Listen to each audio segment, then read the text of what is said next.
నమస్తే అండి, నా పేరు శ్రీనివాస్ అండి. శ్రీనివాస సీడ్స్ విజయవాడ అండి. మనము ప్రస్తుతము ఎన్టీఆర్ జిల్లా వత్సవాయి మండలం కనివిల్లో ఉన్నామండి. ఇది మనకి కర్ణాటి నాగయ్య గారు ఆగ్రో ఏషియా సీడ్స్ వారి ప్రైమ్ అనే వెరైటీ వేసాము. ఈ వెరైటీ ఇక్కడ నాగయ్య గారు 5 ఎకరాలు పండించడం జరిగింది.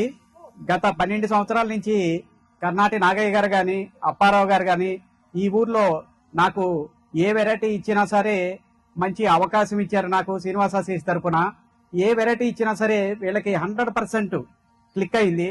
నేను కంపెనీ తరపున శ్రీమన్నారాయణ గారు, నాగేంద్ర బాబు గారు, మేమందరం కూడా వీళ్ళకి మంచి వెరైటీలు ఏమన్నా ఉద్దేశంతో గత 3 సంవత్సరాల నుంచి 2 వెరైటీలు ఇచ్చాము. రెండిట్లో ఇది ప్రైమ్ అనే వెరైటీ వైరస్ తట్టుకుని ఎక్కువ దిగుబడి ఇచ్చే వెరైటీ అండి ఇది. ఈ వెరైటీ ఇప్పుడు ఈ పొలం వచ్చేపటికి కర్ణాటక నాయక గారు 30 క్వింటాలకు తగ్గదండి. కాకపోతే ఇంకొక 15-20 రోజుల తర్వాత నేను కరెక్ట్ గా చెప్తాను, 30 ఇప్పుడున్న పరిస్థితుల్లో 30కి అయితే తగ్గదండి అని ఆయన చెప్పుకుంటా వచ్చారు. చేను ఎక్కడ కాడ తెగుళ్లను తట్టుకుని తెల్లదోమని పచ్చదోమని అన్ని రకాల తెగుల్ని ఏ విధంగా అయినా సరే తట్టుకుని ఈ టైంలో కూడా ఇలా నిలబడి ఉండటం చాలా గ్రేట్ అండి. నాగయ్య గారు చాలా బాగా చేసుకొచ్చారు ఈ పొలాన్ని. ఇది చాలా బాగా ఉందండి.